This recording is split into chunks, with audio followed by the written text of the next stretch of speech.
Welcome to the Better Learning Podcast. My name is Carla Cummins. You all know me. I'm the host today, joined by Mary Preston, our EML in the Dallas area, as well as Superintendent Mason. So going in today, we're going to be talking about what it truly means to lead, design, and serve through, well, we always say a radically student-centered mindset, which on our side, it's a little bit different than obviously your side, but we're going to figure what that means to you in this conversation here. So Superintendent Mason, if you'll tell me a little bit about yourself. I always hate bios, by the way. My name's Chris Mason. I'm the superintendent here in Quitman ISD. We are a rural school district out in East Texas. So we serve about 1,200 students. We're pre-K through 12, very traditional in that, where we've got, 3 buildings and 3 different principals and all the fun stuff. And so very community driven here in Quitman. This is my 22nd year in education. I've gotten to be a little bit of everything. Taught and coached in junior high, high school, was a lead junior high principal, a lead high school principal, then an assistant superintendent of federal programs. And I always say slash when you're at small school, did safety, security, maintenance and operations, athletics, curriculum instruction, a little bit of everything. And so I have now been the superintendent here in Quitman for the last 3 years. Married to a wonderful educator as well. She is an assistant principal down the road from us. And so we get to have fun talks on our evening walks about all things education. And then I've got twin boys that are 16. I started driving this year. My hair was voluptuous and blonde before that. And now this is what you get. So, but excited to be here. I love public ed, love kids. And so I'm excited to talk about that. Yeah, what's been your favorite role? I mean, obviously you kind of have to say superintendent, right? But if you've said, you're like, no, I don't have to. When you think about all the seats you've sat in, because you had to have sat in a lot of them, what do you think by far is your favorite? I think my first go round as a principal at the junior high was amazing. As a superintendent now, I look and I look at the world of rainbows and butterflies at the elementary. You go, man, that's a pretty good gig. But I just really enjoy junior high kids. And if you've ever been a junior high anything, you either love them or you get out of junior high as fast as you can, because they're just a unique group. They're trying to figure out life. They think they know things, but they're also just changing and growing. And it's just a fun time to be able to serve and love kids at that age level. What landed you into leadership? How did you get there? So when I was coaching and teaching, I got the opportunity to go from a little small school out in East Texas, Lone Oak ISD. A friend asked me to come to Mesquite ISD, Poteet High School. Oh, yeah. And so I took a big leap. We went from a high school with 300 kids into it, and I landed at Poteet High School with 1,800 students. And so Mesquite ISD was a fantastic organization. And at that time, they were paying for up to like $7,500 of your master's. And so I had the coach brain, thought, hey, I'm going to get that master's degree. It'll help me get a head coaching job. And my faith is very important to me. And so as I was walking through that, just felt God saying, hey, we need good leaders and we need good people to be in administration. And so took that leap, was able to be in Mesquite's Leadership Academy. And through that, just realized the impactfulness that leaders have, and the fact that, as a coach, my circle was a little bigger than just a classroom teacher with the kids that you got to coach. And then the realization of being a campus leader, that circle just got bigger. And then, as I've continued to step up, that circle's just got more and more. And so going from, the first couple of years of teaching, having 100 kids that you impact, to now this is year 7 here at Quitman ISD and 1,200 kids every year, getting to have a direct impact on their lives and hopefully give them the skills and abilities that let them go be successful adults. So I'm going to guess, right? Did you, going into your teaching career, did you hope to be in leadership, or was it just something that you were naturally led into? Yeah, I think it probably started when I was in high school, and the fact that I have a criminal justice degree. And so I got a criminal justice degree, thought I was going to go be a police officer, and then was sitting through a second round interview. And in that interview, I'm fairly decisive. And so in that interview, I was listening to a guy ask me a question for the 19th time and was like, yeah, I don't want to do this. And so I got alternative certified, and I think you just kind of fall into it sometimes. Like you have a little bit of ability, but also just having your yes on the table for things. And so Yeah. when things came up and they said, "Hey, can you do this?" Yeah, no problem. And you learn a new skill and you learn how to navigate something else. And then that just kind of led into roles as coaches. And then, my last stint in Mesquite, I was the assistant head coach, which just means I got to do all the paperwork and have a cool title. But just saying yes to things and understanding, having a growth mindset of like, hey, I want to try to be a better version of myself every year.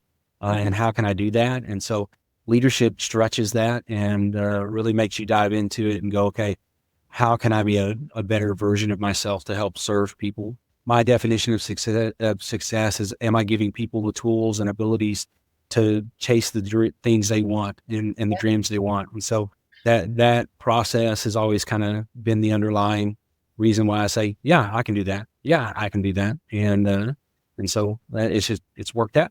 I love that. So I guess one of our questions that we always ask is what moments or mentors most influenced you to lead today? I'm guessing that it's the moment in training, right? Or in your interview that just is that the most pivotal moment or is there something? I think that my 2 years in Mesquite were probably the biggest ones. Okay. One, they did a great job of mentoring teachers, and so I always thought I was a pretty good teacher. And then I got to Mesquite, and the first data meeting we had, I was like, okay, I got some things to learn. And so being able to have great instructional mentors there, of really talking about, for the first time probably in 8 years of teaching, really diving into what pedagogy looks like and what tier one instruction looks like, and best practices in Maine, really got my fire kind of lit beyond the playing field of, hey, this is an awesome profession and it has a lot of little intricacies in it that I hadn't noticed before. I think the biggest step for me in leadership out of the principalship was some people would say a failure. I was on a job interview for a principal's job, and the superintendent called me back after the second round and said, "Hey, I'm going with someone else." And I was, of course, disappointed. I thought I'd done a great job and was ready, and it was a bigger school. And he told me, he said, "Hey, Chris, you need to quit applying for principal jobs. You're ready to be an assistant superintendent or superintendent, and you need to just go ahead and do that. Start it now and dive in." And so I took his advice and applied for this assistant superintendent position here in Quitman, and got lucky enough to be asked to come over and try it out. And I laughed. My mentor here, Miss Rhonda Turner, that first year, she's like, that's just really a tryout year. We don't know if this is going to work or not, Chris. And so, I always mess with her about that, and grateful for the opportunities. There's so many people in your walk that impact your life. And I've been lucky to serve under some great leaders. Our principal, Dr. Carla Cummins at Mesquite ISD, was fantastic. She was just an authentic leader. Her ability to communicate clearly and with clarity was something that you could pull away from and go, okay, that's what good communication looks like. Hey, she just had a really hard conversation with me and I feel like I'm okay. The ability to do those things. And so a coach I worked with, Randy Jackson, was a great mentor in the fact that it's a phrase I use from him all the time is when we talk about data, and it's like, hey, do you feel like it was good or do you know? And so that's a term we use a lot here when we talk about data is the feeling piece doesn't really matter. What does the data tell us? And we want to be data driven in our decisions and conversations. So I could go on forever, guys. Sorry. Again, just mentors, just so many great people, and that were willing to pour into me, to listen to me and ask questions, and then also love me enough to go, "Hey, that was dumb. Don't do that again." Yeah. And so I think sometimes those failure pieces are big growth moments as well. Oh, absolutely. Yeah. And I think too, it's they're some of the biggest opportunities because to be able to be humble enough to just hear it out and just say, that wasn't so great. And to be able to acknowledge it and determine your next steps and how to be great next time. Did you have a question, Mary? But I wanted to circle back to Quitman. I drove through Quitman about a month ago in East Texas, and East Texas overall is just a beautiful, special Yeah. place. What makes Quitman so special to you? Yeah. Yeah. So this is year 7 here. And so like life of a coach, I'm like, I've never been anywhere 7 years. It's amazing. The community here in Quitman is very special. And so, like a lot of small schools, the school buildings and the school culture becomes the hub. And the term we've used the last 3 years is we're Team Quitman. And so we just invest in each other as a community and school district. And so I'm fortunate to be able to go to church here and be a deacon in our church, but then also serve on the hospital board and our economic development committee board and be active with our Chamber of Commerce. And so the special relationship that exists here is just a fun one of everybody kind of coming together and saying, hey, we're going to do this as a town, as a city, and we're going to try to take care of kids. We were lucky to pass a bond last May, the biggest bond in our school history at $30 million.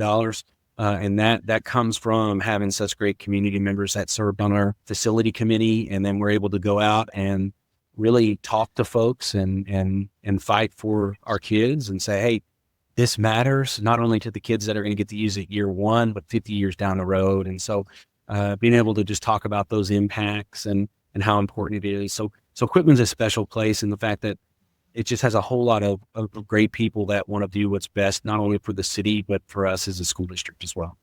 I'm sitting here so Chris, I am born and raised in Texas, but I'm like, where, and I've not been there for a long time, but East Texas would be, are we talking up Dallas? Yeah, so we're about an hour and 45 minutes southeast of Dallas. And so if you know where Tyler is, we're about 50 minutes north with that. Perfect. Yeah, that explains. I grew up in Austin, but I had to do never eat sour watermelon to really think about think about the East Texas map, which I don't know, it says much for me. Okay, so I did listen to your Little Wins podcast, just so you know. So I know a little bit more than maybe what Mary knows, but one of the conversations that you had on there was, really kind of about y'all's mantra. So educating every child, every chance, every day, which is great.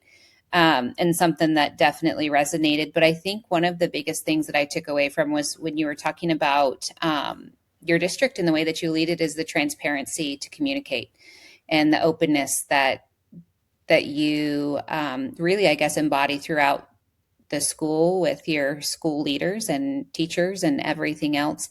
How did you create a culture like that? Yeah. So if I was a leader kind of taking over something new, I think the best first thing is just to start.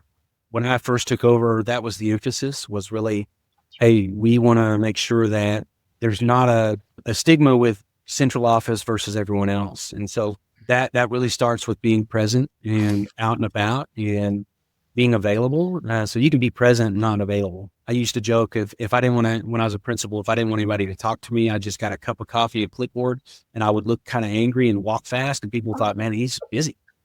And so I think being present, and then the second piece of that is just being available. And so that's really step one is you've got to have the presence to meet people where they're at and ask them about their day and remember and listen and build those relationships. And once those relationships are built, then it's just consistency in your messaging. And so if we say, hey, we're going to be transparent, then that means you have to be transparent. And so the details that we can share, we want the people to know the why behind any decision that's going to come out. We do that as best we can. I'm not going to say we're perfect in any form or fashion, but we do strive to meet that idea of transparency, of giving people input, allowing collaboration as much as we possibly can. So, an example of that is our district calendar. When I first got here as assistant soup, they were still doing I will call it, an old system of 4 or 5 folks were the calendar committee, and then they made the decisions for everybody else. And, I was busy with a lot of things. It was like, I don't want to do that. So I'm just going to send a survey to the staff and say, what do you want? And being able to get all of that feedback then, and then turn around and make a district calendar that had that in there just made sense. And so we really try to do that, whether it's admin level meetings down to teacher meetings. We try to make sure that we are communicating up and down the chain of command, and probably said it in the other podcast, but our biggest thing is that we got 220 employees, and every one of them has the ability at any point in time to tell anyone and stop them and say, wait, is this what's best for kids? And underlying that and making that a non-negotiable, a closed-handed item for us when we say, hey, our mission is educating every child, every chance, every day, that's the main thing for us. So anybody can challenge anybody with that. And trust me, I have principals that bring that up in principals meetings. Just hanging on to that, and then just clearly, communicating those expectations. And I think when you set those standards, it has to be standards that are set for all of us. It can't be, well, this is for y'all, not for us. And so holding ourselves as leaders at a higher standard and making sure that we're taking care of our people all kind of goes into that transparent communication. Yeah, 100%.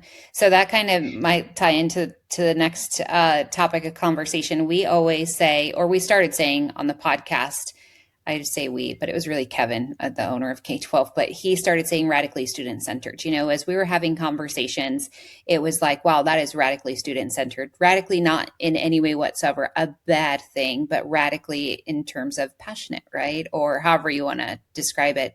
So when you hear the phrase radically student-centered, what does it mean to you and what resonates first? Yeah. Well, like I said, I really don't have a filter, guys. So to me, I'm like, duh. That's exactly what we're supposed to be. We exist to serve students.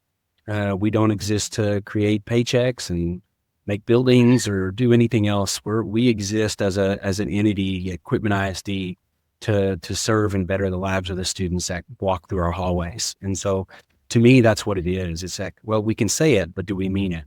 And so do our actions tie into educating every child, every chance, every day. And so when we say words like all students will, we have to mean that. And what that means is when we need to have a crucial conversation with someone because maybe we've come off of that standard, we bring it back to that. And we say, no, like we are in the kid business.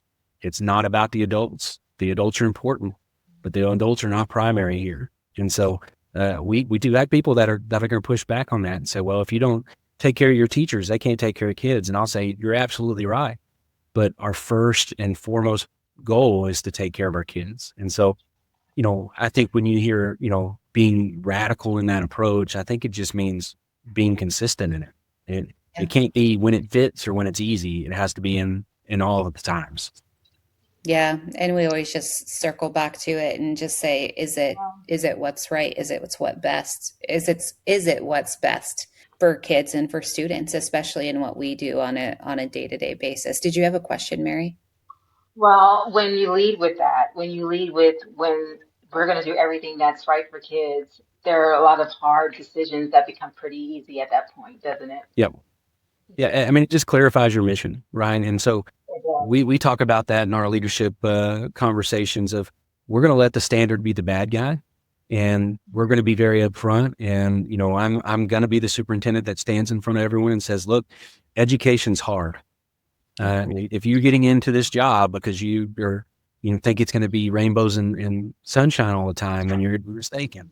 This is for a lot of us, a mission field, and it's a lot of hard work. And I encourage folks, like, if this is not what you want to do, go do something else because our kids deserve the very best of you.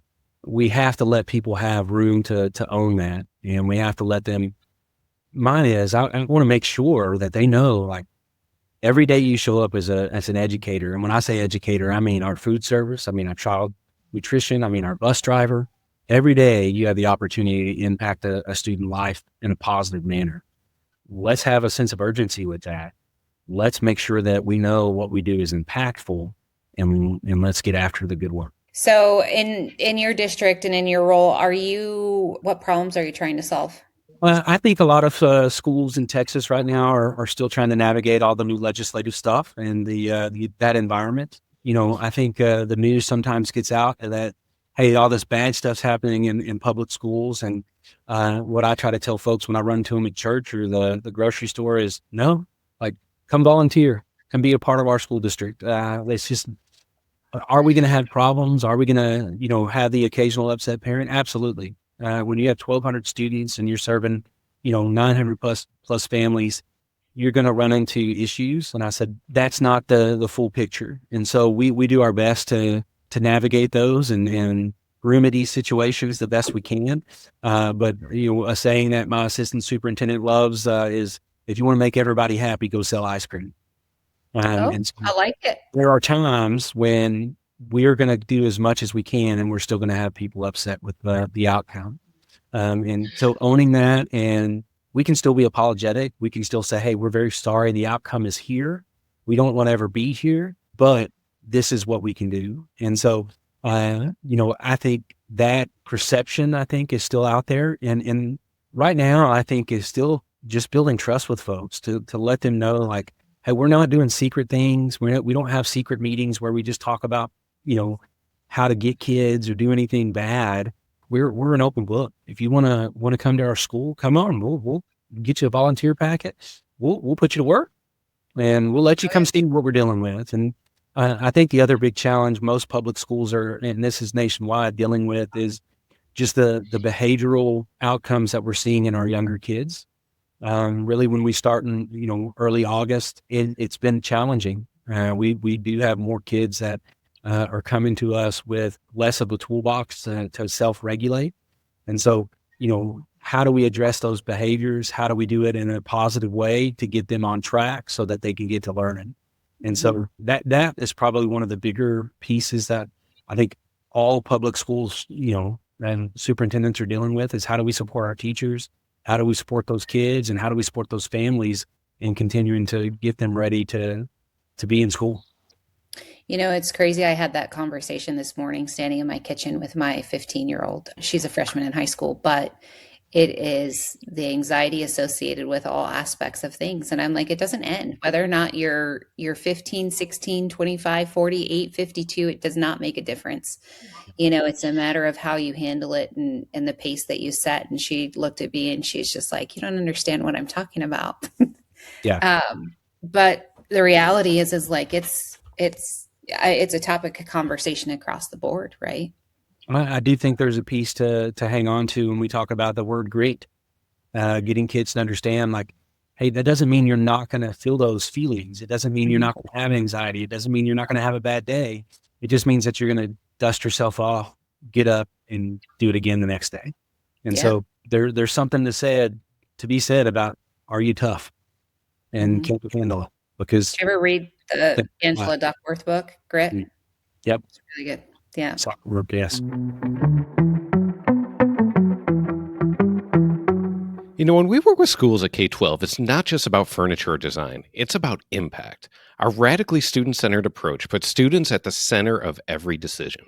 From that first conversation to the final walkthrough, we're focused on creating spaces that actually work for the kids, the teachers, and the community. So if you're looking to do more than just check a box on your next project, let's talk. Visit K12.com. That's KAY-TWELVE.com and see how we're helping schools transform learning one student at a time. Because at K-12, it's not just about projects and furniture, it's about purpose.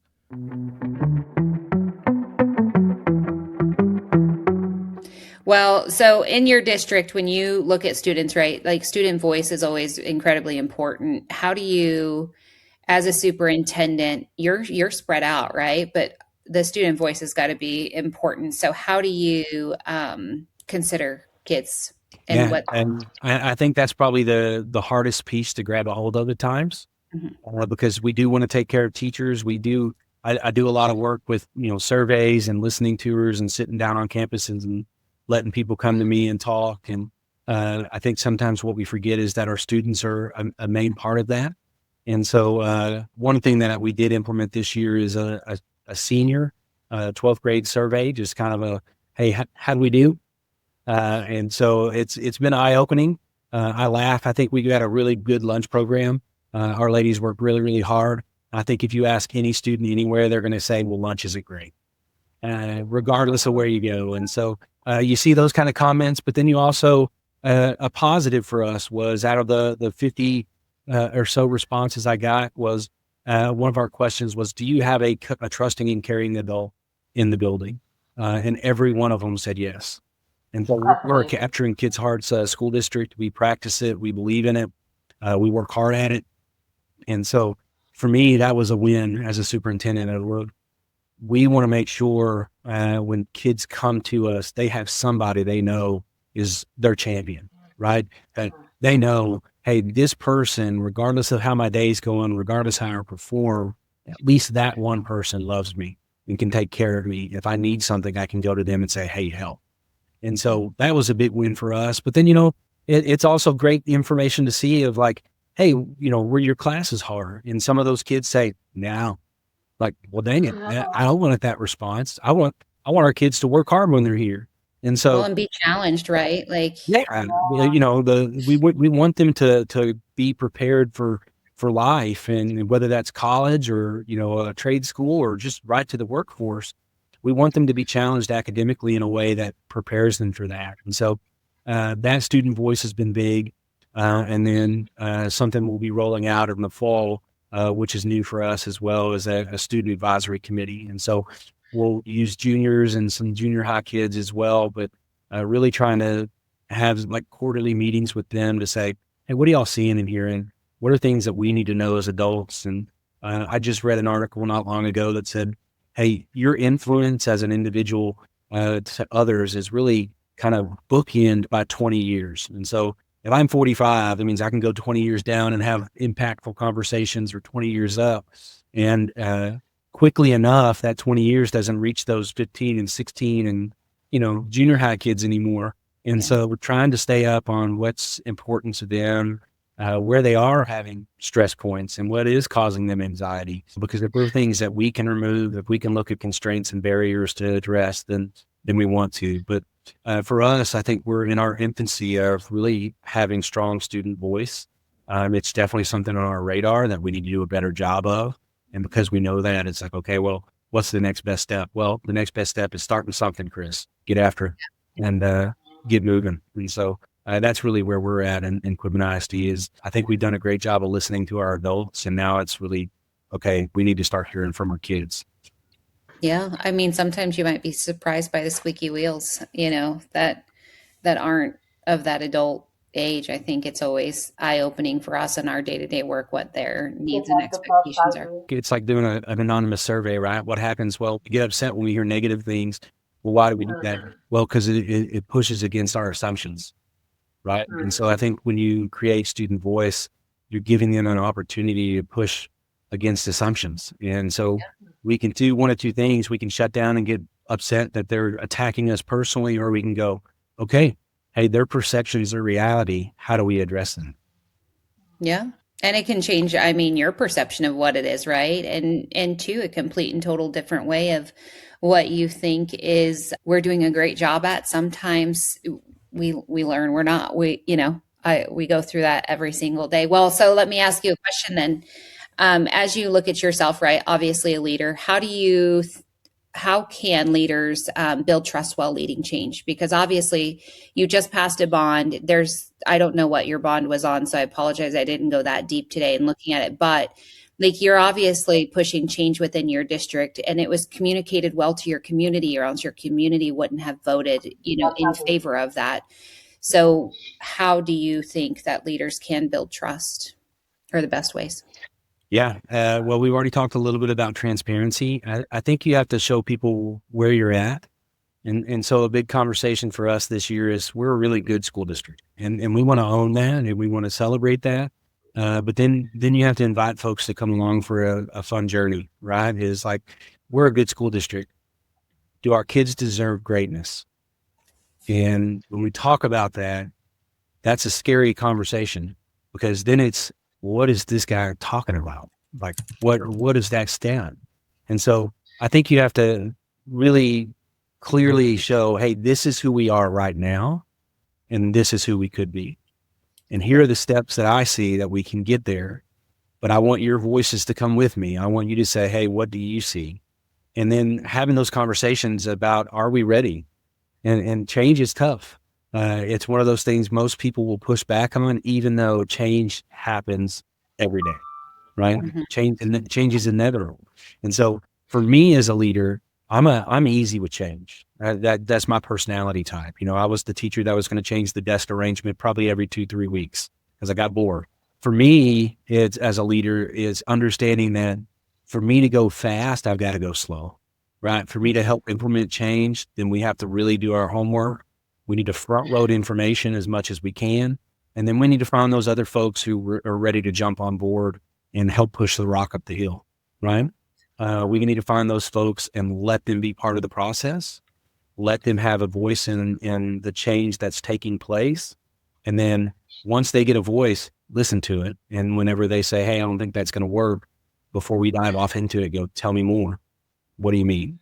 And so having those conversations and being able to collaborate with your people, I think is the only way that you're ever going to see really true change. And so you talked about our bond. I think the reason it was successful is because we used a 45-person bond steering committee. And we spent 3 months looking at the school district and said, and telling them, hey, this is who we are. This is where we're at. And then being able to show them information to say, hey, this is where we're headed.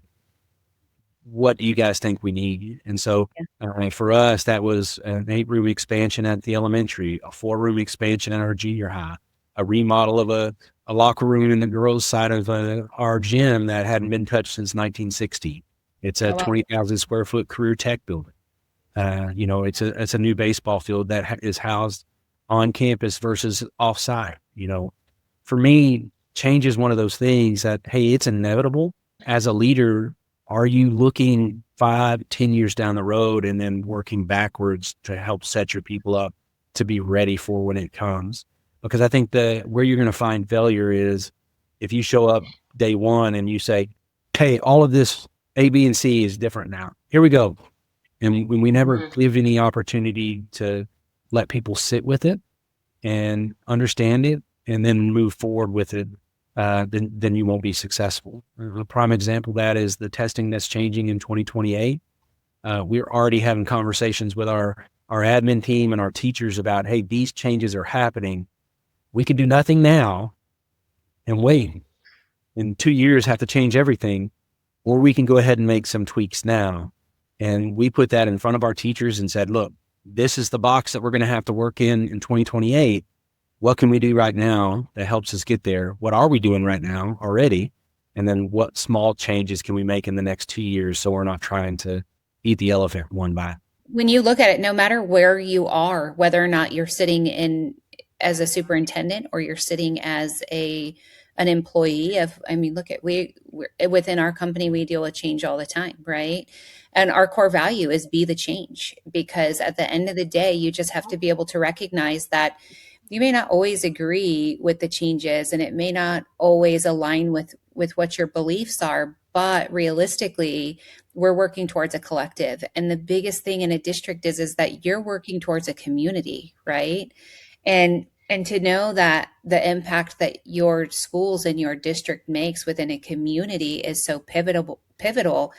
But those changes, even that change management component of it, can be so difficult because you're dealing with so many people, but those people impact a huge number of people. When you look at, your kids go home and they have a mom and a dad and 3 brothers and sisters, and what that looks like. And 2 is like, how do you address it and how does it change the morale of your specific community, whether or not it's your teaching community, your student community, or just the general aspect of it. So there's so much to it. So, well, do you have, I always say like special projects. Do you have special initiatives that you're working on that you're like, this is a big deal to me, but might not be well known to others?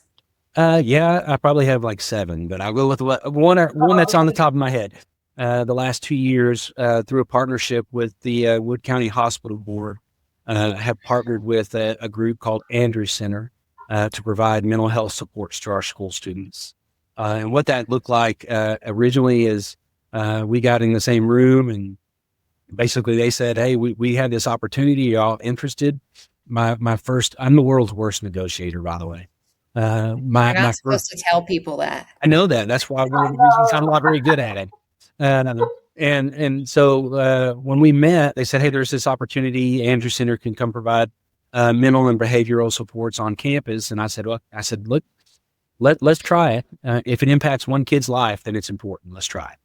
And so they paid for that first year, and it was a huge success. We probably have anywhere from 50 or so kids that were utilizing that through Andrews Center and being on campus. It saved parents' ability to not have to take off work, and it just opened up a lot of pathways for us. And it was so successful that first year that our poor counselors that were coming from Andrews Center is like, we have too many kids. We need another day.